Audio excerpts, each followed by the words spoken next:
ಒಂದೇ ವೇದಿಕೆಯಲ್ಲಿ ಅಕ್ಕಪಕ್ಕ ಕೂತರೂ ಮುಖ್ಯಮಂತ್ರಿ ಸಿದ್ದರಾಮಯ್ಯ ಮತ್ತು ಉಪಮುಖ್ಯಮಂತ್ರಿ ಡಿ ಕೆ ಶಿವಕುಮಾರ್ ಪರಸ್ಪರ ಮುಖವನ್ನು ನೋಡ್ಕೊಳ್ತಾ ಇಲ್ಲ, ಪರಸ್ಪರ ಮಾತುಕತೆಯನ್ನು ಕೂಡ ಆಡ್ತಾ ಇಲ್ಲ ಅನ್ನುವಂಥ ಸ್ಥಿತಿ ನಿರ್ಮಾಣ ಆಗಿದೆ.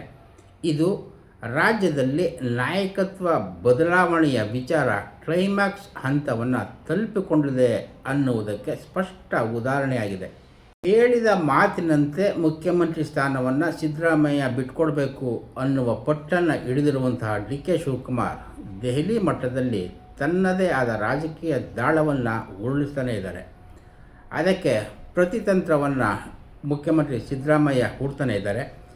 ಇದಕ್ಕೆ ಪೂರಕವಾಗಿ ಮುಖ್ಯಮಂತ್ರಿ ಸಿದ್ದರಾಮಯ್ಯ ಅವರ ಪುತ್ರ ಡಾಕ್ಟರ್ ಯತೀಂದ್ರ ಸಿದ್ದರಾಮಯ್ಯ 5 ವರ್ಷಗಳ ಕಾಲ ನನ್ನ ತಂದೆನೇ ಮುಖ್ಯಮಂತ್ರಿ ಆಗಿರ್ತಾರೆ ಅನ್ನುವ ಮಾತನ್ನು ಹೇಳ್ತಾ ಇದ್ದಾರೆ.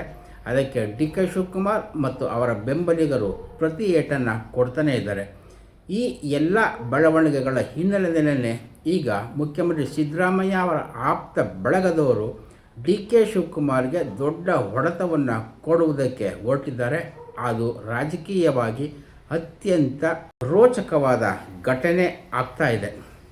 ಅದು ಏನು ಅಂತಂದರೆ, ಡಿ ಕೆ ಶಿವಕುಮಾರ್ ಅವರನ್ನು ಮುಖ್ಯಮಂತ್ರಿ ಆಗೋದಕ್ಕೆ ಬಿಡಲೇಬಾರ್ದು ಅನ್ನುವಂತಹ ಇರಾದೆಯಲ್ಲಿ ಮುಖ್ಯಮಂತ್ರಿ ಸಿದ್ದರಾಮಯ್ಯ ಮತ್ತು ಅವರ ಬೆಂಬಲಿಗರು ಇರೋದರಿಂದ ವರಿಷ್ಠರೇನಾದರೂ ಡಿ ಕೆ ಶಿವಕುಮಾರ್ ಅವರನ್ನೇ ಮುಖ್ಯಮಂತ್ರಿ ಮಾಡಬೇಕು, ಸಿದ್ದರಾಮಯ್ಯ ಸ್ಥಾನವನ್ನು ತೆರವುಗೊಳಿಸಬೇಕು ಅನ್ನುವ ಮಾತನ್ನು ಹೇಳಿದ್ದೇ ಆದರೆ ಆ ಸಂದರ್ಭದಲ್ಲಿ ಸಿದ್ದರಾಮಯ್ಯ ಅವರ ಆಪ್ತ ಬಳಗದಲ್ಲಿ ಇರುವಂತಹ ಶಾಸಕರುಗಳು, ಸಚಿವರು ಮತ್ತು ಮಾಜಿ ಶಾಸಕರು, ಮಾಜಿ ಮಂತ್ರಿಗಳೆಲ್ಲ ಸೇರಿ ಹೊಸ ಪಕ್ಷವೊಂದನ್ನು ಹುಟ್ಟು ಹಾಕುವಂತಹ ಪ್ರಯತ್ನಕ್ಕೆ ಕೈ ಹಾಕ್ತಾ ಇದ್ದಾರೆ ಅನ್ನುವಂತಹ ಬೆಳವಣಿಗೆಗಳು ಗೋಚರ ಆಗ್ತಾ ಇದ್ದಾವೆ.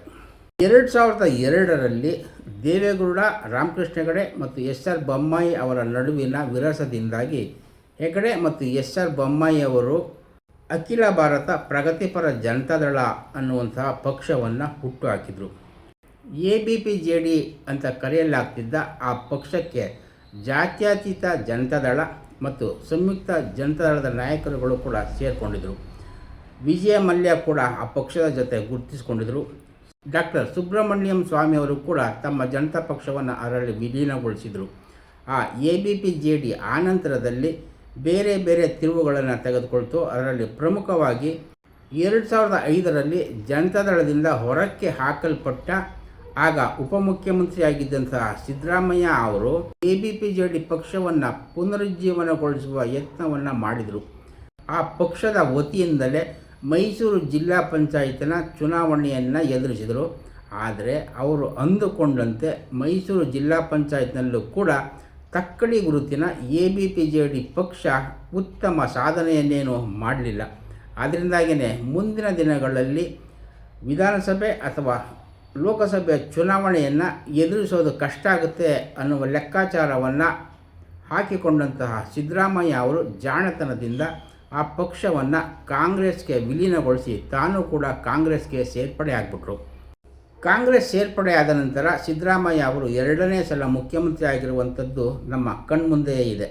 ಈಗ ಡಿ ಕೆ ಶಿವಕುಮಾರ್ ಅವರನ್ನೇ ಮುಖ್ಯಮಂತ್ರಿ ಮಾಡಬೇಕು, ಸಿದ್ದರಾಮಯ್ಯ ಸ್ಥಾನವನ್ನು ತ್ಯಜಿಸಬೇಕು ಅನ್ನುವಂಥದ್ದೇನಾದರೂ ಆದರೆ ಮುಂದಿನ ದಿನಗಳಲ್ಲಿ ಡಿ ಕೆ ಶಿವಕುಮಾರ್ ಆಳ್ವಿಕೆಯಲ್ಲಿ ಸಿದ್ದರಾಮಯ್ಯ ಅವರ ಬೆಂಬಲಿಗರು ರಾಜಕೀಯವಾಗಿ ಏಳಿಗೆಯನ್ನು ಕಾಣುವುದಕ್ಕೆ ಸಾಧ್ಯ ಆಗೋದಿಲ್ಲ ಅನ್ನುವ ಲೆಕ್ಕಾಚಾರದಿಂದ ಮತ್ತು ಸಿದ್ದರಾಮಯ್ಯ ಅವರ ಬಲ ರಾಜಕೀಯವಾಗಿ ಉಳಿಯಲೇಬೇಕು ಅನ್ನುವ ಲೆಕ್ಕಾಚಾರದಿಂದ ಸಿದ್ದರಾಮಯ್ಯ ಅವರ ಆಪ್ತ ವಲಯದಲ್ಲಿ ಇರುವಂತಹ ಅನೇಕರು ಈಗ ಅದೇ ABPJD ಪಕ್ಷವನ್ನು ಮತ್ತೆ ಹುಟ್ಟು ಹಾಕುವುದಕ್ಕೆ ಯತ್ನವನ್ನು ಮಾಡ್ತಾ ಇದ್ದಾರೆ ಅನ್ನುವ ರೋಚಕ ಸುದ್ದಿಗಳು ನಡೀತಾ ಇವೆ. ABPJD ಪಕ್ಷಕ್ಕೆ ಮರುಹುಟ್ಟನ್ನು ಕೊಟ್ಟು ಅದು ಜನತಾದಳದ ಜೊತೆ ಮೈತ್ರಿಯನ್ನು ಮಾಡಿಕೊಂಡು ಆ ಮೂಲಕ ಜನತಾದಳ, ABPJD ಮತ್ತು BJP ಈ 3 ಪಕ್ಷಗಳು ಒಂದಾಗಿ ಕಾಂಗ್ರೆಸ್ ವಿರುದ್ಧ ವಿಧಾನಸಭಾ ಚುನಾವಣೆಗೆ ಇಳಿದು ಸಿದ್ದರಾಮಯ್ಯ ಅವರ ಬಳಗದಲ್ಲಿ ಇರುವಂತಹ ಆಪ್ತ ಶಾಸಕರುಗಳು, ಸಚಿವರುಗಳು, ಮಾಜಿ ಸಚಿವರುಗಳು, ಮಾಜಿ ಶಾಸಕರುಗಳು ಹೊಸ ರಾಜಕೀಯದ ಬೆಳವಣಿಗೆಗಳನ್ನು ಕಂಡುಕೊಳ್ಳೋದಕ್ಕೆ ಉತ್ಸುಕರಾಗಿದ್ದಾರೆ. ಈ ಕುರಿತಂತೆ ಈಗಾಗಲೇ ಕೇಂದ್ರ ಸಚಿವರಾಗಿರುವ ಕುಮಾರಸ್ವಾಮಿಯವರ ಜೊತೆ ಸಿದ್ದರಾಮಯ್ಯ ಅವರ ಆಪ್ತ ಬಳಗದಲ್ಲಿ ಇರುವಂತಹ ಕೆಲವರು AVPJD ಪಕ್ಷವನ್ನು ಮರುಹುಟ್ಟು ಮಾಡುವ ಬಗ್ಗೆ ಮತ್ತು ಜನತಾದಳದ ಜೊತೆ ಮೈತ್ರಿ ಮಾಡಿಕೊಳ್ಳುವ ಬಗ್ಗೆ ಸಮಾಲೋಚನೆಯನ್ನು ಮಾಡಿದ್ದಾರೆ. ಈ ವಿಚಾರವನ್ನು HD ಕುಮಾರಸ್ವಾಮಿಯವರು ಪ್ರಧಾನಿ ನರೇಂದ್ರ ಮೋದಿಯವರ ಗಮನಕ್ಕೂ ಕೂಡ ತಂದಿದ್ದಾರೆ ಅನ್ನುವ ಮಾತುಗಳು ರಾಜಕೀಯದ ಅಂಗಳದಲ್ಲಿ ಕೇಳಿಬರ್ತಾಯಿವೆ. AVPJD ಪಕ್ಷವನ್ನು ಮತ್ತೆ ಹುಟ್ಟು ಹಾಕುವಂತಹ ಸಿದ್ದರಾಮಯ್ಯ ಆಪ್ತ ಬಳಗದವರ ಯತ್ನ ನಿಜಕ್ಕೂ ಕೈಗೂಡಿದ್ದೇ ಆದರೆ ಜನತಾದಳ ಜೊತೆ ಮೈತ್ರಿನ ಸಾಧಿಸಿ ಆ ಮೂಲಕ BJPಯ ಜೊತೆಗೂ ಕೂಡ ಸೇರಿ ಮುಂದಿನ ಚುನಾವಣೆಗಳನ್ನು ಎದುರಿಸಿದ್ದೇ ಆದರೆ ಅತಿ ಹೆಚ್ಚು ಸ್ಥಾನಗಳನ್ನು ಈ ಮೂರು ಪಕ್ಷಗಳು ಪಡೆದುಕೊಳ್ತವೆ. ಮುಂದಿನ ಸಲ ಅಧಿಕಾರಕ್ಕೆ ಈ ಮೂರು ಪಕ್ಷಗಳೇ ಅಧಿಕಾರಕ್ಕೆ ಬರ್ತವೆ. ಅದರಿಂದ ಕಾಂಗ್ರೆಸ್ಸನ್ನು ಸೋಲಿಸೋದಕ್ಕೆ ಕಾರಣ ಆಗ್ತದೆ ಅನ್ನುವಂತಹ ಲೆಕ್ಕಾಚಾರ ಇಲ್ಲಿದೆ. ಒಕ್ಕಲಿಗರಾಗಿರುವ DK ಶಿವಕುಮಾರ್ ಮುಖ್ಯಮಂತ್ರಿಯಾಗಿ ಬರುವಂಥದ್ದನ್ನು ಒಕ್ಕಲಿಗರೇ ಆಗಿರುವ ಕುಮಾರಸ್ವಾಮಿಯವರು ಕೂಡ ಸಹಿಸೋದಿಲ್ಲ. ಇದರಿಂದಾಗಿ DK ಶಿವಕುಮಾರ್ ಅವರನ್ನು ಕಟ್ಟಿ ಹಾಕಬೇಕು ಅನ್ನುವ ಉಮೇದು ಅವರಿಗೂ ಇದೆ. ಅದೇ ರೀತಿಯಲ್ಲಿ ಸಿದ್ದರಾಮಯ್ಯ ಮತ್ತು ಅವರ ಆಪ್ತ ಬಳಗದವರಿಗೂ ಕೂಡ DK ಶಿವಕುಮಾರ್ ಅವರನ್ನು ರಾಜಕೀಯವಾಗಿ ಕಟ್ಟು ಹಾಕಬೇಕು ಅನ್ನುವ ಉಮೇದು ಇದೆ. ಇದರಿಂದಾಗಿಯೇ ಸಿದ್ದರಾಮಯ್ಯ ಅವರ ಆಪ್ತ ಬಳಗದಲ್ಲಿ ಇರುವಂತಹ ಅನೇಕರು ಒಳಗಿಂದೊಳಗನೆ AVPJD ಪಕ್ಷವನ್ನು ಮರುಹುಟ್ಟು ಮಾಡೋದಕ್ಕೆ ಯತ್ನವನ್ನು ಸದ್ದಿಲ್ಲದಂತೆ ಮಾಡ್ತಾಯಿದ್ದಾರೆ. ಕುಮಾರಸ್ವಾಮಿಯವ್ರ ಜೊತೆ ಈಗಾಗಲೇ ಒಂದು ಸುತ್ತಿನ ಮಾತುಕತೆಯನ್ನು ಕೂಡ ನಡೆಸಿದ್ದಾರೆ. ಇದರಿಂದಾಗಿ DK ಶಿವಕುಮಾರ್ ಮತ್ತೆ ವಿಚಲಿತ ಆಗುವಂತಹ ಪ್ರಸಂಗ ಎದುರಾಗ್ತಾ ಇದೆ ಅನ್ನುವಂತಹ ರಾಜಕೀಯ ವಿದ್ಯಮಾನಗಳು ರಾಜ್ಯದಲ್ಲಿ ನಡೀತಾ ಇವೆ. AVPJD ಮರುಹುಟ್ಟು ಪಡೆದರೆ, ಜನತಾದಳದ ಜೊತೆ ಮೈತ್ರಿ ಆದರೆ, BJPಯ ಜೊತೆಗೆ ಇವೆರಡೂ ಪಕ್ಷಗಳು ಮೈತ್ರಿಯನ್ನು ಮುಂದುವರಿಸಿಕೊಂಡು ಈ ಮೂರೂ ಪಕ್ಷಗಳು ರಾಜ್ಯದಲ್ಲಿ ಹೊಸ ರಾಜಕೀಯ ಶಕೆಯನ್ನು ಹುಟ್ಟುಹಾಕ್ತವೆ ಅನ್ನುವಂತಹ ಸೂತ್ರವನ್ನು ಕುಮಾರಸ್ವಾಮಿ ಅವರು ಈಗಾಗಲೇ ಕೇಂದ್ರದ BJP ನಾಯಕರ ಮುಂದೆ ಇಟ್ಟಿದ್ದಾರೆ. ಅವರ ಗ್ರೀನ್ ಸಿಗ್ನಲ್ ಕೊಟ್ಟ ನಂತರದಲ್ಲಿ AVPJD ಮತ್ತೆ ಮರುಹುಟ್ಟನ್ನು ಪಡೀತದೆ. ಇದರ ಹಿಂದೆ ಸಿದ್ದರಾಮಯ್ಯ ಅವರ ಪಾತ್ರ ಎಷ್ಟಿರ್ತದೆ ಅನ್ನುವುದು ಇನ್ನೂ ನಿಗೂಢವಾಗಿದೆ.